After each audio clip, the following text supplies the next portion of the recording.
Hello friends, stock अब तक में आपका स्वागत है। आज मैं आपके सामने 9 ऐसे स्टॉक लाया हूं जो 9 स्टॉक लॉन्ग टर्म के लिए अच्छे स्टॉक है। मोतीलाल ओसवाल ने यहाँ पे दिए। आप मेरी कोई बाय से रिकमेंडेशन नहीं, एजुकेशन पर्पज के लिए वीडियो बनाई है, मगर 9 स्टॉक अच्छे टारगेट प्राइस के साथ दिए। अप्रोक्स 50% जितना रिटर्न मिल सकता है, इसलिए तो 9 स्टॉक आपके सामने रखे हैं। मैं वन बाय वन स्टॉक की बात, उसके प्राइस और लेवल आपके सामने रख रहा हूं। तो फर्स्ट स्टॉक देखिए, तो जो अभी टारगेट दिया 305 का, 305 का, यहां से जो अभी जो प्राइस चल रहा है 4 फरवरी की क्लोजिंग से 22% अपर जाने के पूरे चांसेस है और 305 का टारगेट दे दिया है। इस स्टॉक की बात करें तो 52 वीक हाई 345 रहा है और 52 वीक लो देखे तो 223 रहा है। ब्रोकर्स का कहना है कि अभी सस्ते वैल्यूएशन में मिल रहा है, एक्यूमुलेट कर सकते हैं और कंपनी का फोकस वॉल्यूम ग्रोथ पे है, ये भी अच्छी बात है। फाइनेंशियल 25 से लेकर 27 की प्रोडक्शन की वॉल्यूम पर 3.4% जितनी ग्रोथ की उम्मीद है। कंपनी की तिमाही के नतीजे उम्मीद के मुताबिक रहे हैं, मीन्स Q3 के रिजल्ट जो थे वो जैसे एक्सप्रेशन के उस हिसाब से रहे हैं। और जो मैं स्टॉक की बात कर रहा हूँ वो जो यहाँ पे टारगेट दिया है 305 रुपीज का, 22% यहाँ से ऊपर जा सकता है। उस स्टॉक का नाम है ONGC। नेक्स्ट स्टॉक, जो स्टॉक NBFC से है, 39% की तेजी आ सकती है फ्यूचर में। इस पे स्टॉक तो बढ़िया, इसमें कुछ देखना ही नहीं है। इस पे 240 की टारगेट प्राइस रखी है। शेयर का 52 वीक का हाई देखे तो 247 रहा है और 52 वीक का लो देखे तो 162 रह चुका है। ब्रोकर ने कहा है कि भाई यहाँ पे जो Q3 के रिजल्ट है, ब्रोकर ने कहा कि कंपनी के तीसरी तिमाही के चरणबद्ध तरीके से डिसबर्समेंट रहा है, हाउसिंग फाइनेंस एसेट क्वालिटी में सुधार आया है। NBFC कंपनी है तो एसेट मैनेजमेंट में सुधार है, ऐसे भी इंपॉर्टेंट है। SFC में भी मजबूत आई है और AU में भी ग्रोथ दिख रही है। उस हिसाब से हमें यहाँ पे खरीदने की सलाह दी है टारगेट के साथ। और मैं स्टॉक की बात कर रहा हूँ जिनका 240 रुपीज का टारगेट दिया है। स्टॉक का नाम है आदित्य बिरला कैपिटल। हमारा आज का थर्ड स्टॉक है जो बाय की रेटिंग दी है, 24% रिटर्न मिल सकता है। टारगेट प्राइस 690 यहाँ पे रखी है। मोतीलाल ओसवाल ने यहाँ पे कहा है कि डिसबर्समेंट थोड़ा कमजोर रहा है, मगर एसेट क्वालिटी में सुधार आया है और यहाँ पे प्रॉफिट आफ्टर टैक्स भी बढ़ा है ऐसा। और नेट इंटरेस्ट में जो भी तिमाही के रिजल्ट है वो स्थिर रहे, तो उस हिसाब से यहाँ पे ए शेयर भी खरीदने की सलाह दी है। स्टॉक का नाम है LIC हाउसिंग फाइनेंस, अच्छे वैल्यूएशन में भी मिल रहा है। नेक्स्ट हमारा स्टॉक है फार्मा सेक्टर से। फार्मा कंपनी ने नई लॉन्चिंग और ऊंचे माइलस्टोन इनकम के चलते मार्जिन में बढ़त की है। इस क्वार्टर में कंपनी ने अनुमान से मीन्स के एक्सपेक्टेशन बेटर रिजल्ट दिया है। रेवेन्यू अच्छा आया है।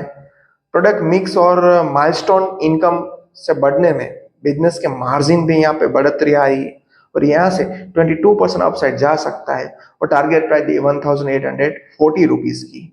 और मैं जो स्टॉक की बात कर रहा हूँ फार्मा सेक्टर से, स्टॉक का नाम है ग्लैंड फार्मा। हमारा आज का फिफ्थ स्टॉक है जो अभी 23% तक रिटर्न दे सकता है और 780 रुपीज का टारगेट प्राइस दी है।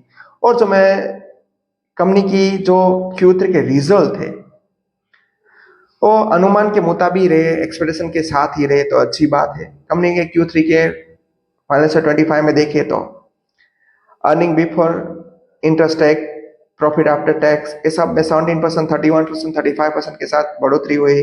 सालाना या मीन्स के वाई ऑन वाई पे अच्छी यहाँ पे बढ़ोतरी देखने को मिले।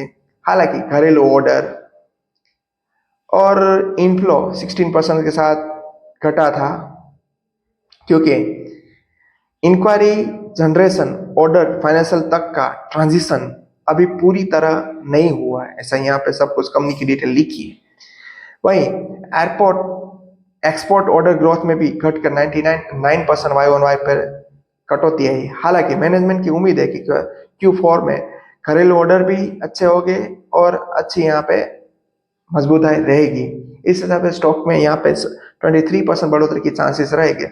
और मैं जो स्टॉक की बात कर रहा हूँ अच्छा स्टॉक है, एक्यूमुलेट भी कर सकते हैं लॉन्ग टर्म के लिए। और मान लो कि थोड़ा टाइम अच्छा रिटर्न नहीं दे, फिर भी रिटर्न करोगे तो अच्छा रिटर्न मिल सकता है। मैं स्टॉक की बात कर रहा हूँ, स्टॉक का नाम है त्रिवेणी टर्बाइन। आज का हमारा छठा शेयर है, सिक्स्थ वन, जो मैनेजमेंट कंपनी की प्राइवेट हेल्थ और कैपिटल मार्केट में सेगमेंट में काम कर रहा है, जबरदस्त परफॉर्मेंस बता रहा है। यहां से 30% बढ़ोतरी का टारगेट मोतीलाल ओसवाल ने दिया है। कैपिटल मार्केट का रेवेन्यू सालाना आधार पर 46% शायद बढ़ा है। इन्वेस्टर को 33% तक रिटर्न मिल चुका है और टारगेट प्राइस 6,800 रुपीज दिया है। और जो मैं स्टॉक की बात कर रहा हूँ, स्टॉक का नाम है नोवामा वेल्थ। ये भी बढ़िया स्टॉक है। हमारा आज का 7 स्टॉक है जो 49% के साथ ऊपर जा सकता है, ऐसा मोतीलाल ओसवाल का मानना है। ये भी बढ़िया स्टॉक है, केमिकल सेक्टर से है। यहाँ पे 2,600 रुपीज के प्राइस टारगेट दिया है। कंपनी का ऑपरेशनल परफॉर्मेंस उम्मीद के मुताबिक रहा है। मीन्स के जो भी एक्सपेक्ट था उस हिसाब से ऑपरेशनल ऑपरेटिंग मार्जिन रहा है, ऑपरेटिंग प्रॉफिट और गाइडलाइंस भी बरकरार है। लॉन्ग टर्म में ग्रोथ अच्छा आउटलुक दिख रहा है, इसलिए 2,600 का यहाँ पे टारगेट दिया है। 49% ऊपर जा सकता है। मैं स्टॉक की बात करना, स्टॉक का नाम है विनांती ऑर्गेनिक्स। नेक्स्ट स्टॉक है मोतीलाल ओसवाल ने यहाँ पे भी 23% की उम्मीद बताई कि आगे टारगेट प्राइस के साथ बढ़ सकता है। टारगेट प्राइस दी है 940 रुपीज की। और कंपनी को पाम ऑयल और एनिमल फीड में से फायदा मिला है और ऑपरेटिंग परफॉर्मेंस बेहतर हुआ Q3 में। लेकिन कस्टमर जो प्रॉफिटेबिलिटी में उम्मीद मुताबिक जो ग्रोथ होनी चाहिए वो ग्रोथ नहीं हुआ, इसलिए अभी थोड़ा कमजोर हो गया है। ऑपरेटिंग परफॉर्मेंस कमजोर रहा था, मगर आने वाले दिनों में अच्छा रिटर्न दे सकता है, ऐसा मोतीलाल ओसवाल का मानना है। और जो मैं स्टॉक की बात करूँ 940 का टारगेट प्राइस, स्टॉक का नाम है Godrej Agrovet share. And lastly हमारा स्टॉक है 9 स्टॉक GR इंफ्रा, जो 1,410 रुपीज की टारगेट दी है। यहाँ पे देखिए ऑर्डर बुक बड़ी है, यहाँ पे उसके ईबिटा मार्जिन ये सब अनुमान से थोड़ा बेहतर रहा है। इसके एक्सपेक्टेशन को भी बीट के दे ऐसा बोल सकते हैं थोड़ा सा, तो ये सब यहाँ पे अच्छी बात है। इंफ्रास्ट्रक्चर सेक्टर की कंपनी को तीसरी तिमाही के एग्जीबिशन को कमजोर दिखाया, मगर इस कंपनी में बढ़िया रिटर्न, मीन्स के ओवरऑल कंपनी इंडस्ट्री से कंपनी का रिटर्न और जो भी रिजल्ट है वो अच्छा है। तो ये स्टॉक भी हमें अपने GR इंफ्रा प्रोजेक्ट भी हमें अपने रैप पे रखना चाहिए। तो मैं एक बार फिर से 1 to 9 स्टॉक रिपीट कर देता, अपने रैप पे रखने, यहाँ पे बाय सेलेक्ट नहीं, मगर यहाँ से 50% तक ऊपर जाने की मोतीलाल ओसवाल ने राय दी है। फर्स्ट अपना स्टॉक है ONGC, next Aditya Birla capital, next LIC finance, next यहाँ पे देखे तो ग्लैंड फार्मा, नेक्स्ट देखे तो त्रिवेणी टर्बाइन, नेक्स्ट देखे तो नोवामा हेल्थ, नेक्स्ट देखे तो विनाती ऑर्गेनिक्स, नेक्स्ट देखे तो Godrej Agrovet and lastly GR infra project. तो 9 स्टॉक लॉन्ग टर्म के लिए 50% तक वेल्थ क्रिएट कर सकते हैं, ऐसा मोतीलाल ओसवाल का मानना है, इसलिए आपके सामने प्रेजेंट किए। अगर इंडिविजुअल किसी भी स्टॉक की आपको फंडामेंटल एनालिसिस चाहिए तो नीचे कमेंट बॉक्स में लिखना, हम आपके लिए जरूर लेके बना के आएंगे। Thank you. और ऐसी इंफॉर्मेटिव वीडियो के लिए हमारे चैनल को सब्सक्राइब करना मत भूलना।